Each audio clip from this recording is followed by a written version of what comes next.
خان صاحب نے 4 باتیں کی ہیں پروٹیسٹ کے حوالے سے۔ پہلے ہمارا خیال تھا کہ لانگ مارچ ہوگا، اسلام آباد میں دھرنا ہوگا، لیکن خان صاحب نے یہ کہا ہے کہ پہلی بات تو یہ ہے کہ پاکستان کے عوام کو یہ بتا دیں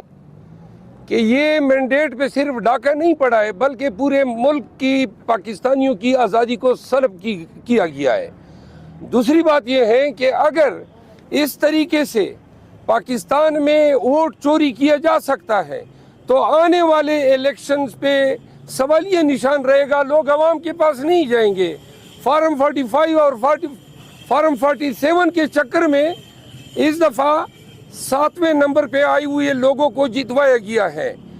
خان صاحب نے یہ کہا کہ یہ جو ووٹ ہیں اس کے لیے کوئی اسٹریچر پہ آیا، کوئی ہزاروں میل فاصلہ طے کر کے پاکستان آیا، کوئی آپریشن تھیٹر سے آیا، کوئی ڈائلیسس کا مریض جو ہے وہ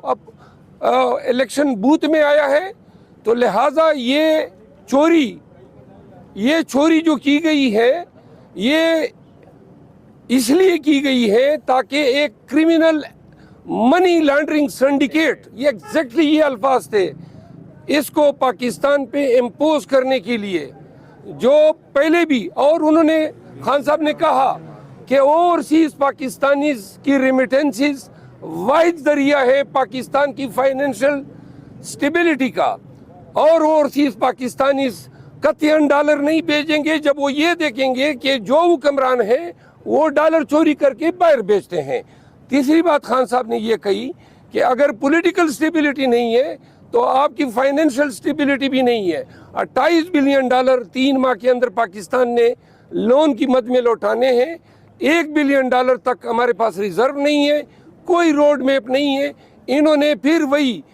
گیسوں کی مد میں، پیٹرول کی مد میں، بجلی کی مد میں پاکستانیوں پہ بم گرانے ہیں۔ تو لہٰذا قوم کا یہ فرض بنتا ہے، جب وہ احتجاج کی کال دے رہے تھے تو انہوں نے کہا کہ ہم آپ کے دیے گئے مینڈیٹ کے امین ضرور ہیں، لیکن آج پاکستان نے ایک دفعہ اٹھنا ہے رول آف لا کے لیے اور دیے گئے ووٹ کے تحفظ کے لیے۔ انہوں نے کہا کہ فالس فلیگ اور دوبارہ 9 مئی کے بیانیے سے قوم کو ڈرانے کی کوشش کی گئی۔ انہوں نے کہا پرامن رہے گا، اور پرامن احتجاج میں اگر پاکستانی کم نکلتے ہیں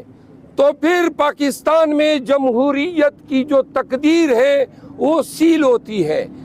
خان صاحب کے بیاف پہ پاکستان تحریک انصاف پاکستانیوں سے اپیل کرتی ہے کہ یہ احتجاج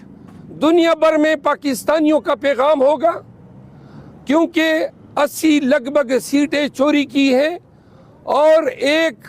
ایسے خاندان کو پاکستان پہ مسلط کرنے کے لیے یہ سیٹیں چوری کی گئی ہیں جن کا ٹریک ریکارڈ منی لانڈرنگ کا ہے۔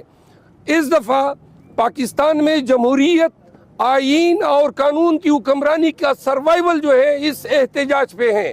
لہٰذا بلا خوف و خطر، بغیر کسی اندیشے کو ذہن میں ڈالے، ہر پاکستانی کا فرض ہے کہ پی ٹی آئی کا جھنڈا اٹھائیں۔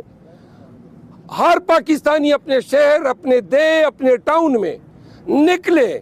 اور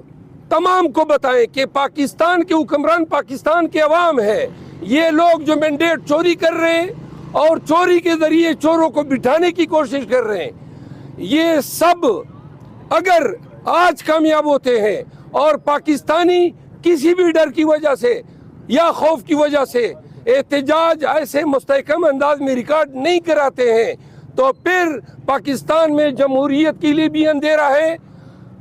بنیادی حقوق کی پامالی جو ہے پاکستانیوں کا مقدر بنے گی۔ لہٰذا میں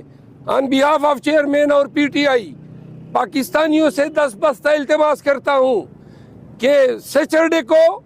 دن 12 بجے پورے پاکستان نے نکلنا ہے۔ ہر ایک نے یہ سوچ کے نکلنا ہے کہ یہ جنگ پاکستان کے لیے ہے، ہماری آزادی کی جنگ ہے۔ اگر مینڈیٹ چوری ہونے دیا جائے، اور آج اگر چوری ہوتا ہے، آنے والے 10 الیکشنوں میں چوری ہوگا، پاکستان میں جمہوریت کی تدفین ہوگی۔ لہٰذا نکلنا بھی ہے استقامت کے ساتھ، پورے جذبے کے ساتھ، اور واضح کر دیں. اگر آپ کے اندر کوئی ایسے عناصر گھستے ہیں جو پتھر اٹھاتے ہیں، خلفشار کرتے ہیں، تو آپ نے خود ان کو روکنا ہے. لیکن اگر حکام آپ پہ تشدد کرتے ہیں، آپ نے تشدد بھی سہنا ہے، ڈنکے کی چوٹ پہ اور آنکھوں میں آنکھیں ڈال کے آپ نے ہر شہر کے مین چوراہوں میں نکلنا ہے. آپ نے نعرے لگانے ہیں کہ یہ ہم سے جمہوریت چوری کر رہے ہیں، ہم سے ہماری آزادی چوری کر رہے ہیں. پاکستانیوں، ہفتے کو 12 بجے دن آپ نے خان کے لیے، پاکستان کے لیے، جمہور کے لیے، دستور کے لیے ایسے نکلنا ہے کہ ان کی آنکھیں اسی طرح کھلی کی کھلی رہ جائے جس طرح 8 فروری کو عوام نے اپنے ووٹ کی طاقت سے ان کے تمام سیاہت کنڈوں کو سیل کر دیا. فرمائیے گا کہ ایک تو آپ اپنی پارلیمانی پارٹی کا اجلاس بلانے میں تاخیر کیوں کر رہے ہیں، اور اس